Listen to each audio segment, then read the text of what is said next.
In this episode of Spooky Villages, we are heading down to the bayou.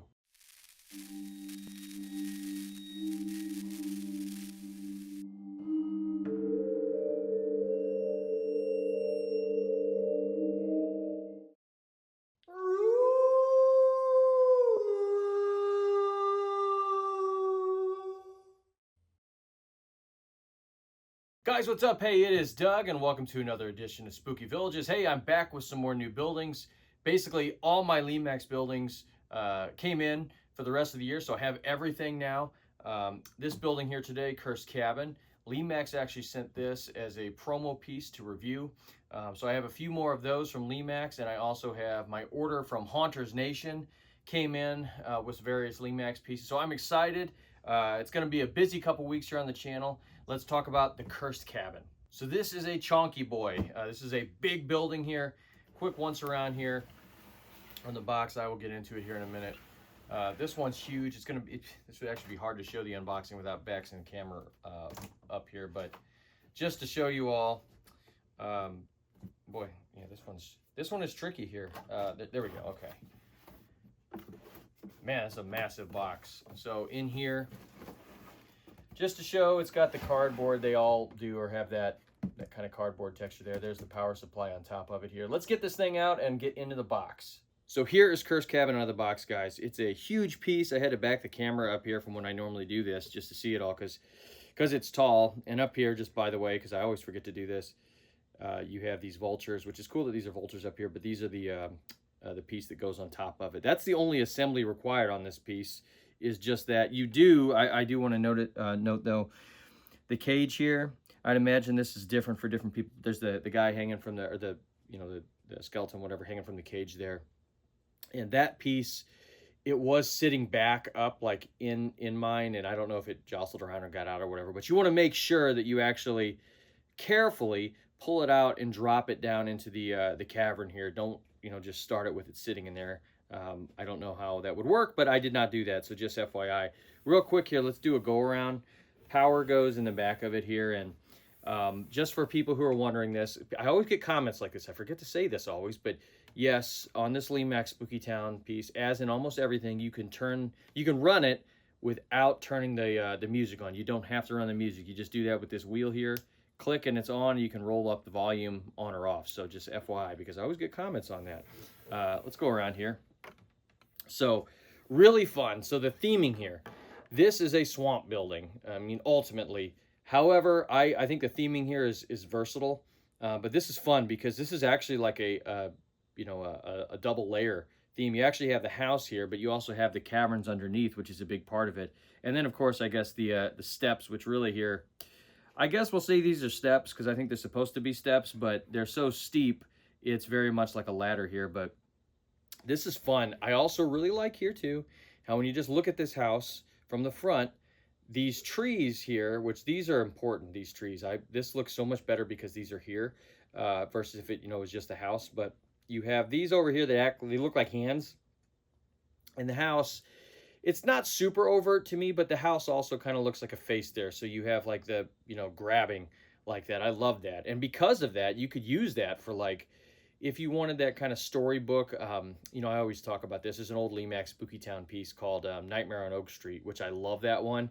That's like a whimsical nightmare type piece. So this actually could work for that if you wanted that kind of a scene, because it's a very nightmarish type of house because of that. So I love that. So let's talk about the animation here. So we have the zombies up here. There are 4 points, by the way. We have a rotating thing here. The zombies are chasing people here, which is that's fun. And then up here, as I mentioned, we've got the vultures, which rotate here, standard rotating here. So really these two things here are fairly standard, but then we have something that's not as much. So over here we have a skeleton beneath the outhouse, which is pretty funny actually too, but it shakes. And just an FYI, this building, the animation, you'll see at the end here, because I put the raw sounds. It actually is pretty quiet, the building, except for right over here. Hear that? Making that noise right there. He does bounce the side a little bit. I don't think it's anything, though, that's super annoying or anything like that, but that does happen. It's not crazy loud, though, like a loud clicking or something. Then over here, though, the coolest piece of animation on this is over here, the skeleton who is in the, can't see, he's here behind. Here we go. It's in this cage right here. he lowers up and down. And I really like to, let me come over here. Over here, we have a derrick right here, which is cool. And I like how that goes up there, and there's like a pulley up there that looks like it goes to. And anyways, that's where the string goes up and down. But so, and it's also pretty quiet, and it pulls him up and down. I really like the animation here, and it's a fun story that's going on here too. So, you know, there's a lot in talking about the theming here.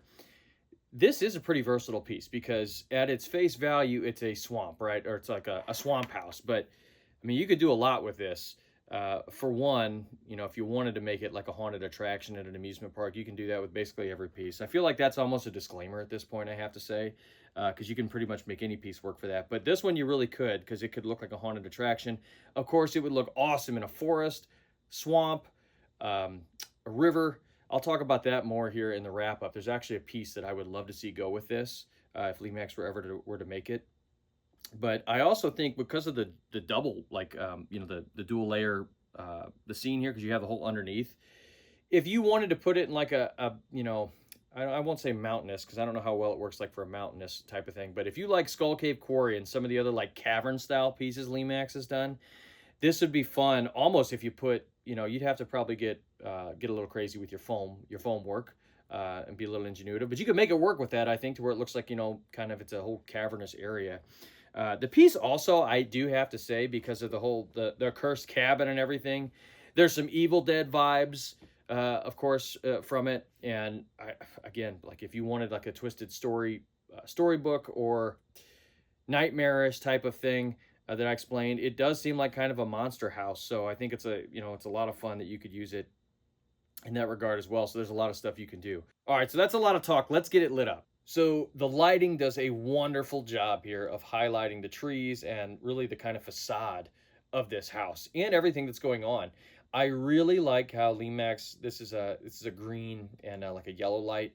And back in the day, there was a time where they used to use this color scheme a ton for a lot of things, and people got kind of burned out of it. I'm glad that this is what they did for that, because it works well. The green, of course, works because of the trees and the swamp and like what I imagine would be like the foliage and stuff. And the yellow is very simple to illuminate the house, and it goes with the colors of it, because the actual color scheme of this, you have like that wood, you know, it's kind of wood and like grass. That's kind of what the main, you know, the I guess color scheme of this, what it reminds me of. So those colors in the lights work, and the lights are bright too. They're bright. I think this is just a very well done piece of storytelling here. I really like what Lemax has done with this, and I think that folks who've already gotten their hands on this, you know, because I'm getting it pretty late here, folks I'm sure are digging this one.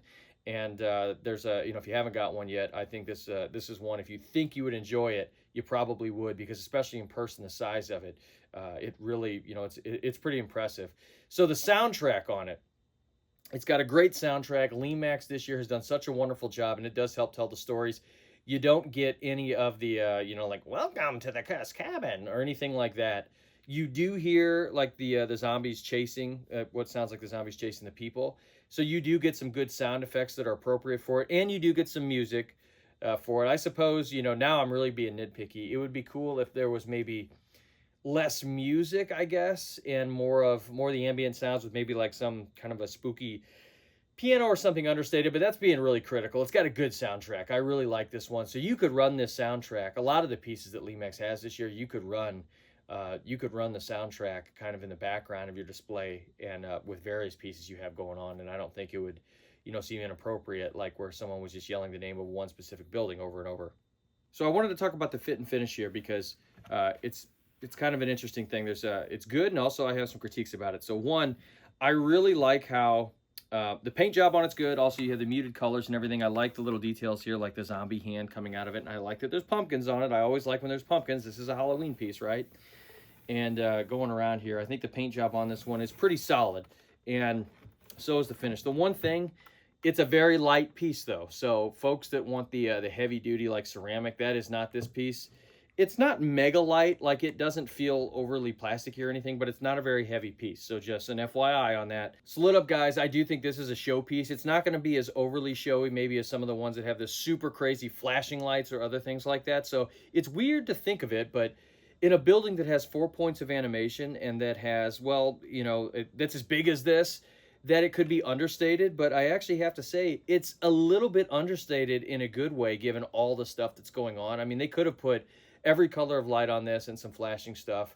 I mean, lightning wouldn't have hurt, I guess. Lightning is cool. I do like when pieces put lightning, but I do like how this one, for as big and everything that it has going on, it's a smidge understated. I know that seems like a crazy thing to say, but hopefully those of you who have seen this one in person or who have it would maybe back me up on my thoughts on that. So that's a cursed cabin, guys. You can see here with it next to me, this is a huge piece. It is tall and really, really like this piece. So the swamp is something that is underutilized, you know, as I've talked about theming wise. And I have to say, I'm actually wanting to use this eventually for a river type of display. Again, I'm from St. Louis. I basically where the Missouri and the Mississippi where they meet, and grew up right around the Missouri River actually. So I'm a sucker for rivers. I love river boats. What I would really like to see is Lemax Spooky Town do some kind of a haunted paddle wheeler. I think that would be fun. I would love to see like a ghost paddle wheel riverboat. That would be a lot of fun, but I guess if they wanted to go the Old West, it makes a little more sense for that, but it would be fun to just have some sort of a ghost ship like that. So I would really like it. That would be fun to kind of theme with this on the shore. But yeah, big fan of this, guys. Let me know in the comments, what do you think about the cursed cabin? What kind of display do you intend to use it in? Let me know. I'd love to hear that. So before we get to the lights and sound, guys, and again, I love the soundtrack on this one. This Lemax has done such a great job with the soundtracks this year. A teaser for my next one. I don't have anything cheeky to say really about it. We're going to look at the other facade for this year, and I love my Lemax Spooky Town facade, so I'm excited to talk about that one. So here is the cursed cabin with the lights and sound.